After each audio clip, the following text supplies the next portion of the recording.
कहीं पर ज्यादा लगता है तो उस बच्चे को घर वापस भेज दिया जाए। दूसरा, गेट पर सैनिटाइजर होना चाहिए।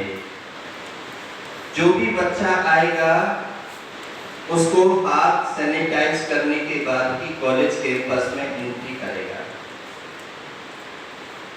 क्लासरूम सिचुएशन में जाने के बाद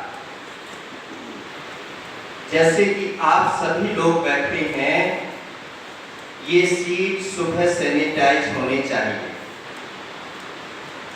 जो विद्यार्थी की सीट है कुछ समय के लिए कोविड काल में, कोरोना काल में वो सीट विद्यार्थी की फिक्स होगी। दूसरी सीट वो चेंज नहीं कर सकता।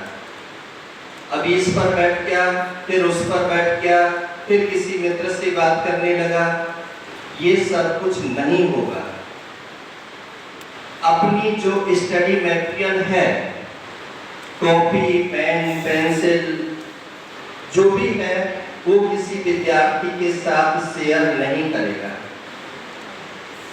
जो अपना लंच है, जो फूड पैकेट्स है, वो भी किसी के साथ में शेयर नहीं करेगा।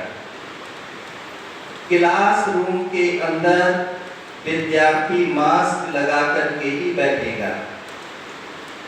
अध्यापक, प्राध्यापक जो भी पढ़ाने वाले हैं, उनको भी मास्क का प्रयोग करना अनिवार्य है। उनका जो चौक, डस्टर या मार्कर जिससे पढ़ाते हैं, वो सभी का अपना होना चाहिए। उसे कोई भी प्राध्यापक एक दूसरे को शेयर नहीं करेगा।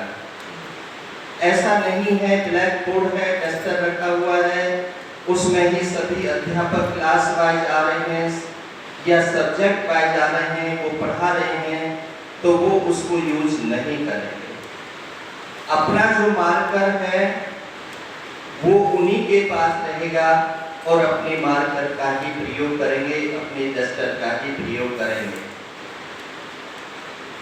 तीसरा, 2 गज की दूरी 50% बुलाने वाले का मतलब यही है कि आधे बच्चे होंगे तो वो सोशल डिस्टेंस को मेंटेन करेंगे। और ये सब जब भी संभव है जब हम सभी पढ़े लिखे लर्निंग पीपल जागरूक हो जाएंगे। जब हम इसको अदरवाइज दे देंगे कि कुछ नहीं होता, क्या हो रहा है, तो ऐसी सोच, ऐसी मानसिकता जब हमारी होगी तो कहीं ना कहीं पर कोरोना का जन्म होगा।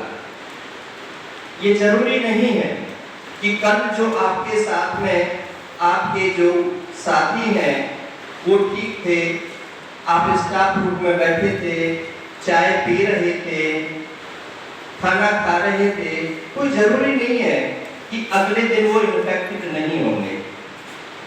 मार्केट में जा रहे हैं, घर में जा रहे हैं, घर में बुजुर्ग हैं, चाचा ताऊ हैं, छोटे बच्चे हैं, कैंपस में बाहर खेल रहे हैं, कहीं से वो कोरोना पॉजिटिव हो गए हैं, इन्फेक्शन को लेकर के आ गए हैं, हमने उनको गोदी में भी खिलाया है, हमने उनको खाना भी खिलाया है, हमने बुजुर्गों की सेवा भी की है, तो ये इन्फेक्शन कहीं ना कहीं से आ जाता है और साथ ही साथ इसका पता नहीं चलता।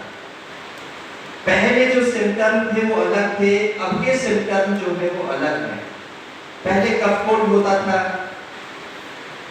पहले गंध की बात थी, स्मेल नहीं आती थी, अलग सिम्टम थे तो लोग पहचान लेते थे।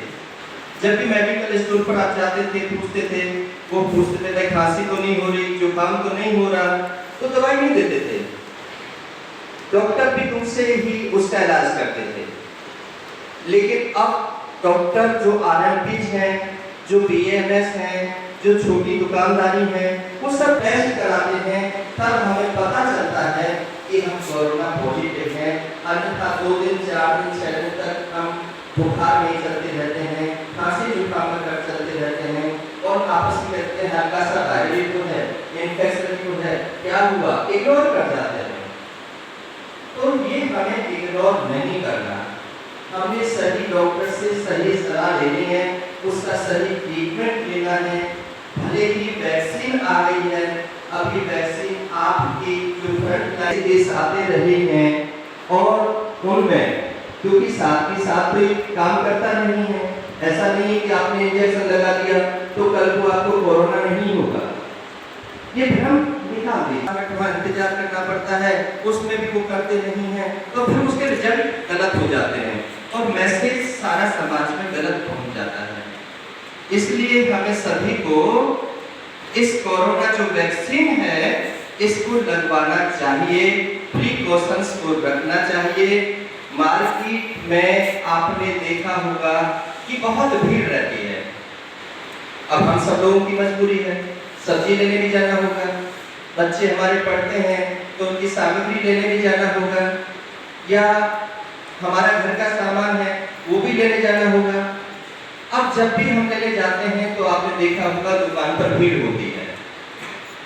आप यदि किसी को कहो भैया दूर रहो, तुमने मास्क नहीं लगा रखा, मास्क लगा लो, तो वो आपसे लड़ने के लिए आते हैं, हम ही पाठ पढ़ाओगे, हमें क्या इन्फेक्शन है, तुम्हें नहीं है, तो बहुत सारी चीजें हैं, तो इन पर आपको गुस्सा